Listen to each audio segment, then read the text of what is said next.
जय मसीह की दोस्तों, पवित्रीकरण में हमारा हिस्सा। खुद को पवित्र करने की इंसान की कोशिश कितनी फायदेमंद होगी। पढ़ें यशायाह 66:17। जो लोग अपने को इसलिए पवित्र और शुद्ध करते हैं, बारियों में जाएं और किसी के पीछे खड़े होकर सूअर या चूहे का मांस और अन्य घृणित वस्तुएं खाते हैं, वे एक ही संग नाश हो जाएंगे। यहोवा की यही वाणी है। खुद को पवित्र करने की इंसान की कोशिश फायदेमंद नहीं होगी।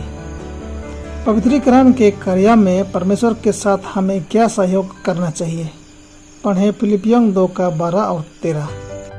इसलिए है मेरे प्रिय, जिस प्रकार तुम सदा से आज्ञा मानते आए हो, वैसे ही आप भी न केवल मेरे साथ रहते हुए पर विशेष करके अब मेरे दूर रहने पर भी डरते और कांपते हुए अपने उद्धार का कार्य पूरा करते जाओ, क्योंकि परमेश्वर ही है जिसने अपनी स्वेच्छा निमित्त तुम्हारे मन में इच्छा और काम दोनों बातों के करने का प्रभाव डाला है। देखें 1 यूहन्ना 3:3।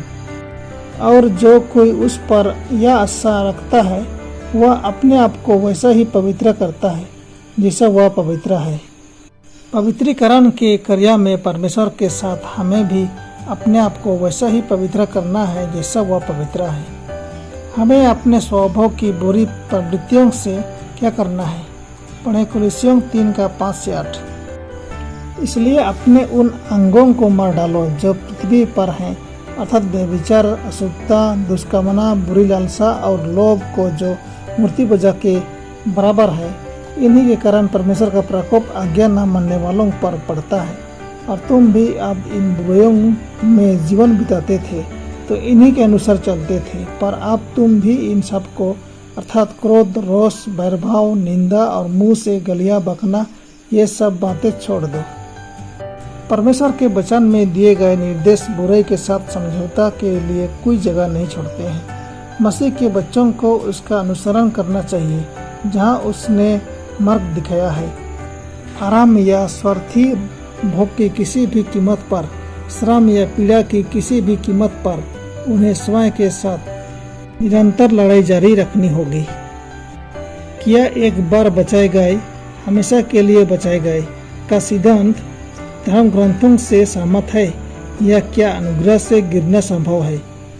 पढ़े 1 कुरिन्थियों 9:27।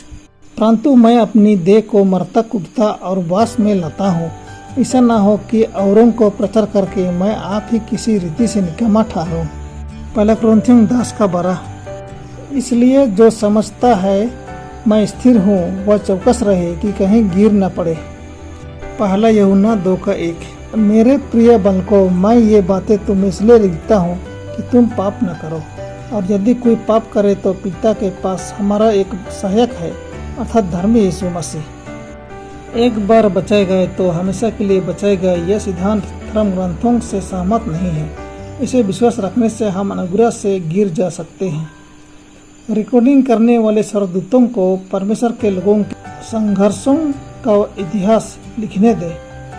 उन्हें अपनी प्रार्थनाएं और आंसू रिकॉर्ड करने दें, परंतु मनुष्य के होठों से इस घोषणा के द्वारा कि मैं निष्पाप हूँ, मैं पवित्र हूँ, इससे परमेश्वर का अनादर न हो। पवित्र होठ कभी भी ऐसे अभिमानपूर्ण शब्दों का उच्चारण नहीं करेंगे। हमें अपने हृदयों में पवित्रीकरण के कार्यों के लिए किस प्रकार निर्भर रहना चाहिए। पढ़ें फिलिपियों 1:6। मुझे इस बात का भरोसा है कि जिसने तुझ में अच्छा काम आरंभ किया है, वही उससे यीशु मसीह के दिन तक पूरा करेगा। इब्रानियों 12:2।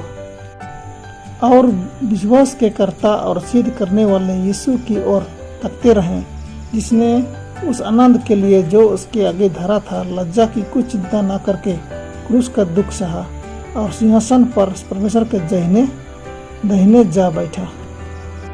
हमें अपने हृदयों में पवित्रीकरणों के कार्यों के लिए यीशु मसीह पर निर्भर रहना चाहिए। पवित्रीकरण के कार्य के निम्नलिखित सुंदर विवरण पर ध्यान दें। पवित्रीकरण एक क्षण, एक घंटे, एक दिन का नहीं, बल्कि जीवन भर का कार्य है।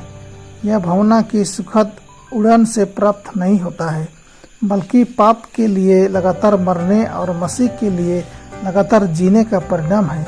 गलतियों को सुधारा नहीं जा सकता और न ही कमजोर रुक रुक कर किए गए प्रयासों से चरित्र में सुधार लाया जा सकता है। यह केवल लंबे निरंतर प्रयास से ही पीड़ादायक अनुशासन और कठोर संघर्ष जिस पर हम विजय प्राप्त करेंगे। हम एक दिन नहीं जानते कि अगले दिन हमारा संघर्ष कितना मजबूत होगा। जब तक शैतान शासन करता है, हमें स्वयं को वश में करना होगा, पापों पर विजय प्राप्त करनी होगी। जब तक जीवन रहेगा वहाँ कोई रुकने की जगह नहीं, कोई ऐसा बिंदु नहीं जिस तक हम पहुँच सकें और कह सकें मैंने पूरी तरह से हासिल कर लिया है। पवित्रीकरण आजीवन आज्ञाकारिता का परिणाम है। भूलना नहीं दोस्तों। नंबर 1, मसीह मनुष्यों के रूप में पृथ्वी पर आए, एक पवित्र जीवन जिया और एक आदर्श चरित्र विकसित किया। इन्हें वह उन सभी को मुफ्त उपहार के रूप में प्रदान करता है जो इन्हें प्राप्त करेंगे।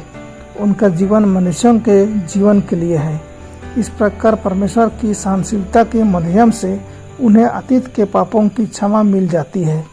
इससे भी अधिक मसीह मनुष्यों को ईश्वर के गुणों से भर देता है।